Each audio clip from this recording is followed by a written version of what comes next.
තේරුණා සර්. අද මම ආයෙ මොකද දන්නවද? ලොකු දෙයක් කතා කරා. හරිද? මම ගන්න බේග් එකක් නෙමෙයි. ඒක නම් මේ හැමෝම අහන්න පුතේ මේක. තේරෙනවද?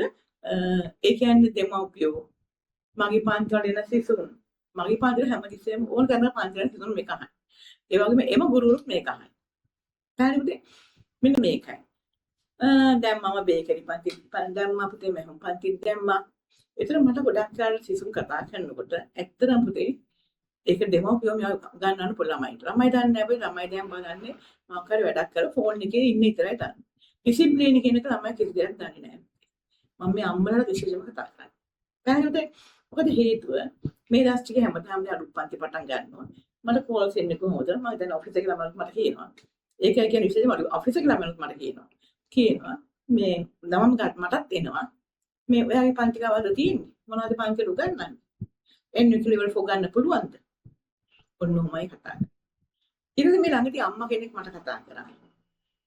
මේ මට මේ ඇත්තටම ඊද පෙරේදද මේ ඔයාද මේ හම්පත්ති කරන්නේ මේ මගේ ළමයා මගේ දුව එවන්න ඕන මේ එයාට කතා කරන්න ඕන මොනවද ඔයගොල්ලෝ කරන්නේ හැබැයි මට තේරෙන්නේ මම දුවට කතා කරන්න කියන්නේ කියලා මම තිබ්බා මට ඔහොමම කතා කරා ඒක ඊළඟ 10 කියා දුව කතා කරා දුව කතා කරත් එහෙම තමයි මේ මට හම්පත් දෙන්න ඕන මොනවද ඔයගොල්ලෝ උගන්වන්නේ සිලබස් එක තියෙනවද NQ level 4 කරනවද කවුද මේක උගන්වන්නේ මට ඕනම කතා.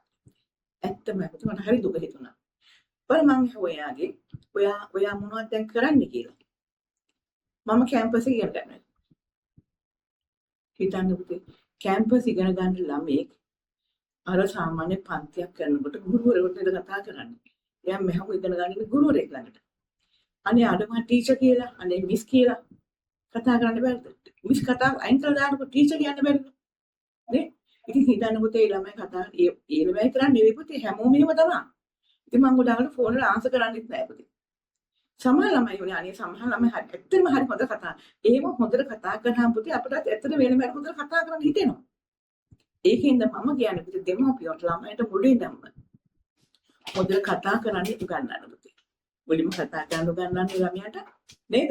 අනිත් එක අම්මා තාත්තට උනා. ඒ ළමයි මම දන්නවා දැන් මට දුවල දෙන්න එක කවදාවත් මට අම්මේ කියලා 100 පාරක් කතා කරත් කවදාවත් අම්මේ ඔයා මට මේක කියනවාද අම්මා එනවාද කියලා අහනම් අම්මේ ඔයා මේක කියනවාද මට කවදාවත් මටයි තාත්තටයි ඔයා කියන්නේ නැහැ. ඇයි අපි එහෙම හැදුවේ අපේ දෙමව්පිය අපි හදපු හින්දා. ඒගොල්ලෝ දැන් අම්මලා කතා කරන්නේ මේ ඔයා තාත්තලා කතා කරන්නේත් ඔයා. ඔය ටීවී එකේ ඇඩ් එකක් ගියත් නාට්‍යයක් ගියත් අම්මලා තාත්තලා කතා කරන්නේ ඔයා. ඒ ටීවී එකත් එහෙම නෙමෙයි. ඒ කියන්නේ ඩිසිප්ලින් කියන දෙයක් නේ කවදාවත් අම්මා තාත්තට ඔයා මෙයා කියන්න එපා. ඒ වගේමයි ගුරුවරයෙකුට මොන සබ්ජෙක්ට් ඉගෙන ගත්තත්. ගුරු භක්තිය කියන්නේ පුතේ අම්මා තාත්තා ඉන්නේ ගුරුවරු. ඒ එකක්. ඒ අන්තිම ඔෆිස් එකේ ළමයි වල මේ ඔෆිස් එකේ ඉන්නේ පුතේ උගත් ළමයි. ඔය ඩිග්‍රී ගහපු ළමයි මගේ ඔෆිස් එකේ ඉන්නේ. සාමාන්‍ය ළමයි ගන්න පුතේ ඒගොල්ලෝ කතා කරන්නේ එහෙමයි.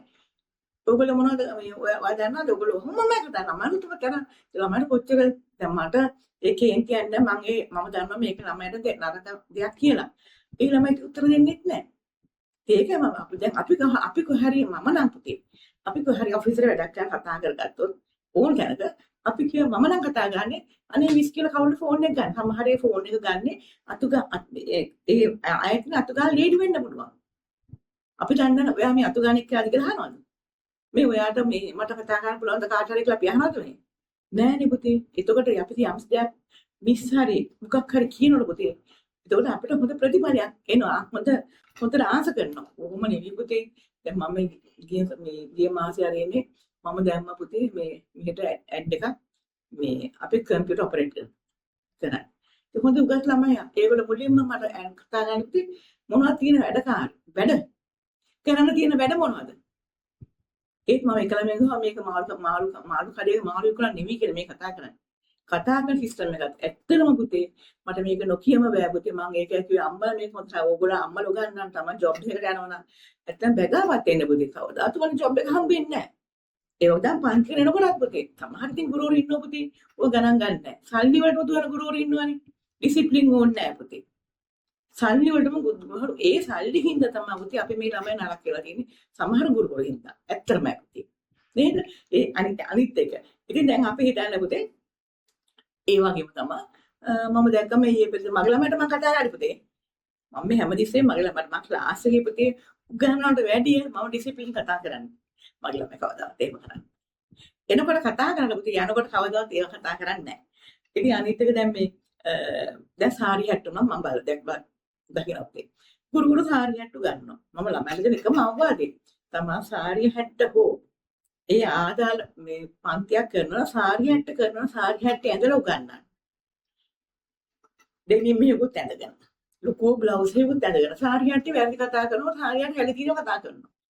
ඒ බ්ලවුස් එක දැක්කාම පුතේ සාරි මට යන්න තියා බලන්නවත් හිතෙන්නේ නැහැ පුතේ ඒ ගුරුවරයාගේ හැට්ට දැක්කම බ්ලවුස් එක දැක්කම බ්ලවුස් එක තරහ වෙන්න එපා පුතේ ඒ ගුරුවරට මම මේ කියනකොට මගේ ළමයට මං කියන්නේ කවදා හරි මගේ ළමයි ලක්ෂ ගානක ළමයි ගුරුවරු ඉන්නවා පරම්පරා දෙක තුනක ගුරුවරු ඉන්නවා පුතේ මම ඉගෙන ගත්තා මං ඒ ළමයට කියන්නේ කවදාව සාරි හැට්ට කරනවා නම් පුතේ කවදා පන්තියේ වුණත් කවදාවත් බ්ලවුස් එක ගන්නන්න එපා පැලි ගන්න හැටි කියලා දෙනම් බුරුල ගැන කියලා දෙනවා කොහොමද පුතේ කියලා දෙන්න දැන් සමහරවල් පුතේ මම පන්තියේ දැන් මම ඉස්සර මම හරි මහතනේ දැන් මම පර්ණ 70 කන ගියාති ළමයි අනේ මාත් එක්ක හරි ෆ්‍රෙන්ඩ්ලි අනේ මිස් බින්ස් කියට හරි 70 කැලිනේ මං කො එක තමයි පුතේ එදා මහතට මට මේක 70 මේ හිර කරගන්න වෙලාවක් නැහැ ඉතින් ළමයි අනේ ඒක නෙමෙයි මිස් තෝම දැන් තමයි අපිට ඉගෙන ගන්න පුළුවන් නැත්නම් ඔබ දැන් ඒතර අපිට තේරෙනවනේ තේරෙනවා ඉතින් මං ගොඩක් කියලාට තමයි කියන ඉඳම අරන් යනවා මම මේ වගේ බුරුලක් ආව මෙන්න මේක කරන්න ඉතින් මම 70 අල්ලලා පෙන්නන මේ මොකද පුතේ බ්ලවුස් එක කරලා අද්දික බ්ලවුස් එක හරියට ගන්නවා අනේ පුතේ කරන්න එපා මගේ ළමයි නම් කරන්න එපා ඕන ගුරුවරයෙක් කරාට කමක් නැහැ පුතේ මගේ ළමයි දෙයියක පිටින් හෙට ආයෙත් හොඳ ගුරුවර වෙනවා නේද පුතේ අනිත් එක දැන් 70ක් මහාන තැනකුණක් පුතේ මහාන කරන 70 නම් ඉඳ බෑ තමයි දුම් මහාන කරන්න ඒක කමක් නැහැ පුතේ පිටෝන කරන්න පුළුවන් ගුරුවරයෙක් වුණොත් පුතේ සාරි 70 ගන්න ඒක නෑ පුතේ මම අනිවාර්යෙන්ම මම කියන දේ තේරෙනවද පුතේ අනිත් එක මම තව එකක් කියනවා පුතේ කියන්නේ මම මේ හොඳට ආදර්ශයක් කියන්නේ ඊවැද මගේ මේ අතේ පුතේ හැම යනවා. මගේ මේ ඇඟිලි තුන හැම යනවා.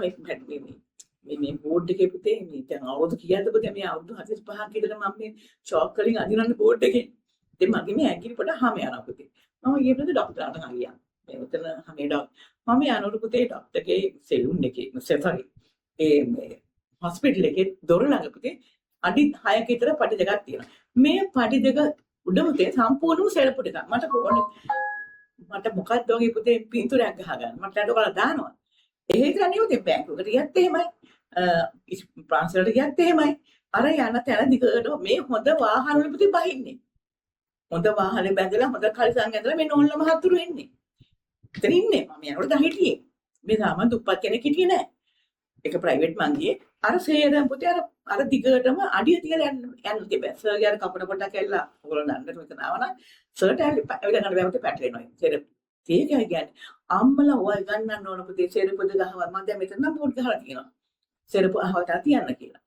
සේරපොද ගපුතේ දොර ළඟ තියෙනවා. අනේ පුතේ ඒව කරන්න එපා. මං හිතන්නේ ඔයගොල්ලෝ අම්මලවත් මේවා කියන්නේ නැහැ පුතේ. අනේ ඇත්තමයි පුතේ. සේරපොදක පැත්තකින්ම ගාති. අනිත් එක දැන් ගමනක් ගියාම බෑග් එක තියෙන පුතේ ඊළඟ ෂීට් එකේ තියෙන බෑග් එක. ඒතර දැන් මම දැක්කෝ එතන. එතන යන හැමතැනම බැංකුවට ගියත් එමය. අර ෂීට් එකේ තියෙන පුතේ ඊළඟ බෑග් එක තමන්ගේ. ඒතර කවුරු ඇවිල්ලා වාඩි වෙන්න කොහොමද එතන? එතන වාඩි වෙන්න කොහොමද? එයා කියන්නේ ඔක ගන්න කියලා. එතන යාට වාඩි වෙන්න තමන්ගේ බෑග් එක අරගෙන ඒක ඔඩොක්කේ තියාගන්න. ඊළඟ ෂීට් එකේ මේ පුටුවල තියන්න එපා. අපිට වයි කියන්නේ පුතේ අපේ දෙමාපියෝ. අපිට දැන් ඉස්සර මට මතකයි අපේ තාත්තලා අපිට කවදාවත් පුතේ මේ එළියේ නම් දත් මදින්න නම් දෙන්නේ නැහැ. ටොයිලට් එකේ ඉන්නම්මයි දත් මදින්න. දැන් බලන්න පුතේ දැන් මම ටීවී එක බැලුවොත් අර දත් බෙහෙත් විකුණ දත් මැද බැද. ඉතින් ටීවී එකේ ඉන්නේ මම හොඳ ඩිරෙක්ටර්ස් නේද දාන්නේ. ඒ කියන්නේ එතරම් ඒගොල්ලන්ගේ දෙමෝපියෝ හදලා නැහැ. ඉතින් අපිට එහෙම දෙන්නේ නැහැ පුතේ මේ පොඩ්ඩක්වත් එළිය දැන් ඇත්තට දැන් පාටි වල ගියොත් පුතේ. ගොඩාක් ළමයි බොනවා. එක්කම දන්නවා. එක්ක ගෑනමයි වයින් පුන මම දැන් පටිව මම හිතුවා මම කිසිම පාටිකට යන්නේ නැහැ කියලා. මට ඒක දැකලා පුතේ හරි අමාරුයි. ගෑනමයි පිරිමි ළමයි 100කට ගිටුව පුතේ එක්කෙනයි දෙන්නයි බොන්න නැත්තේ. අනිත් සේරම වල දැන් මට මතකයි නේ පුතේ මගේ දැන් බබා මගේ දුවගේ මිනිපිරි UK වල ඉන්නේ. එයා කියනවා ඒ රටේ මේ ලංකාවේ ඉගෙන ගන්න ළමයි සේරම ගෑනු ළමයිනොත් මේ මොනවද වයින් බොනවලු. ඉතින් දැන් එයා මට කියනවා අම්මා මම ගිය හැටියේ පාටි ඔය හරි ගිය හැටි මම ග්ලාස් එකකට වයින් ග්ලාස් එක දාගන්නවා මොනවද මේ පාට කියන මොකක් හරි බීමක්. ඒතර එන්නේ නැහැ කිව්වා. ඒ හරිම රට ගියත් එහෙමයි පුතේ මේ කාන්තාව මම දන්නේ නැහැ පුතේ. අනේ දෙමාපියෝ මෙයා උගන්වන්න පුතේ ලොකු නැම්පසු ගන්නන්න බෑ. ලොකු නැම්පසු ගන්නන්න බෑ කියනවා නැහැ පුතේ පොඩි කාලේ ළමයින්ට කියලා දෙන්න. ඉතින් අර මගේ අච්චර මගේ අර මිනිපිරි දැන් අවුරුදු 19යි. යූ කියලා දැන් ඇවිල්ලා තියෙනවා මට අම්මා මම ගිය හැටි සෝඩා හරි ක්‍රීම් සෝඩා හරි මොනවා හරි දාගන්නවලු අර වයින් ග්ලාස් එකකට. නැත්තම් ඕකම බොන්නවලු. හැමෝම බොනවා. බොහොම එක්කෙනා දෙන්නලත් බොන්නේ නැති. මේ රට ඉවරයි පුතේ. මේ රට ඉවරයි. මේ වගේ හදලා හදන්න බෑ පුතේ. මේව හදාන අම්මා තාත්තා මේව හදන්න ඕන. අපි අද මෙතන ඉන්නේ පුතේ අම්මා තාත්තා හදපු හින්දා. තේරුණාද පුතේ තරහ ගන්න එපා පුතේ. තරහ ගන්න එපා. මම මේ කියන ටික හොඳට අහගන්න පුතේ. මට ඇත්තටමයි ඕන පුතේ. මට වැඩි කියන්න ඕන තමයි. තේරුණාද? ඉතින් දැන් ඔය බේකරි පන්ති උනත් ඇත්තටම දැන් අහම් පුතේ සමහරලාට මේ අඩුම ගන්න පෙනේරෙන් පුතේ මේව හලන්න දන්නේ නැහැ. හැන්දක් දෙන්න දන්නේ නැහැ පුතේ. පීයක් දෙන්න දන්නේ නැහැ. තේරුණාද? මම දන්නේ නැත්තේ මේ ලක්ෂ ගණන් ගන්න ලක්ෂ 25 30 ගන්න බේකරි ක්ලාස් එකකට. අනේ මම ගන්න මේ පොඩි ප්‍රමාණයයි. පුතේ මට ඕන පුතේ ළමයින්ට මේ සල්ලි නෙමෙයි ළමයින්ට අඩුම ගන්න එතනින් බේකරි පන්තිය ඩිසිප්ලින් එක ගන්නන්න. හැන්දක් හලන්න දන්නේ නැහැ පුතේ කන්න දන්නේ නැහැ. පුටුවක මේ වරනම් පුටුවේ ඇදලා යනවා ඒක අහපො ලං කළා නම් නැගිටින්නේ නැහැ. මටත් ඔය එකිට බැංක් වලට ගියාම මට පේන්නේ. ඒක ඉගෙන ගන්න පුතේ. මම හරිය ආදරෙන් මගේ දරුවන්ට කියන හැබැයි මම පන්ති වල නම් පුතේ ඔය හැම ඇදුමක් කපන අතරේ ඕ හැම එකක්ම කතා කරනවා. දැන් මම පොඩි මේ කතා කරා හැම සිසුවෙකුට විශේෂයෙන් පුතේ පන්ති අන්තික දැන් අපි කඩේකට ගියත් පුතේ අපි එළුළු කඩේකට ගියා. හිතන්නකෝ පුතේ අපි එළුළු කඩේකට ගියත් මාළු ටිකක් ගන්න ගියත් අපි කියලානේ ඔයා ළඟ මට ඔයා දෙන්නකෝ මට ඔය අල 500ක් කියලා කියනවා. අපි කියන මුදලාලි. අනේ අල 500ක් දෙන්න මාළු මුදල අනේ මුදලාලි. මාළු කිලෝ එකක් දෙන්න කියනවා. මෙතන එහෙම නේ පුතේ. ඔයාගේ පන්ති තියෙනවා. ඒ කියන්නේ කඩේ එළුළු මාළු විකුණන තරමට වැඩිය ගුරුවරයා පහතර දානවා. මේ රට දියුණු වෙයිද පුතේ? මේ රට දියුණු වෙයි. ළමයි මේ ඔෆිස් එකේ ළමයට කතා කරගෙන අපිට ෆෝන් එකේ. මම ළමයි කියනකොට ළමයිට මම හිතන්නේ හරි උත්තරයක් දෙනවද කියලා. ඒකයි කියන්නේ වාසනාවක් තියෙන ළමයි තියෙනවා. වාසනාවක් තියෙන ළමයි එනවා පුතේ. විශේෂයෙන්ම කියන්නේ තමන් ජොබ් එකකට යනවා නම් මොකක් හරි කෝස් එකක් කරනවා නම් ඒ ගුරුවරයාට මිස් කියලා කතා කරනවා. ඒක විතර නේ පුතේ. කොහේ හරි වැඩක් ගන්න ගියා. එතනට පුතේ ඉන්න කවුරු හරි කමන්නේ අතු ගන්න එක්කෙනා හරි කමන්නේ මිස් කියලා කතා කරන පුරුදු වෙන පුතේ. සමන්ට වැඩි හරියට කෙරේ. තේරුණාද පුතේ? නැතුව මේ අපි අයියා මල්ලි අක්කා නංගි කියන්න බෑ පුතේ අපිට එහෙම. තේරුණාද? ඒක වෙලා. අද ගුරුවරයන් ගුරු භක්තිය තියාගන්නේ නැහැ. හරි. ඔය අවවාදේ හොඳ පිළිගන්න පුතේ. මගේ ළමයි. මොල් ලංකාවේ මුළු ලෝකෙම හොල්ලන්න පුළුවන්. පැහැදිලි පුතේ? දත මාර්ගය ගන්න පුතේ ටික. එන අද දැක්කේ තේරුණා සර්. Okay?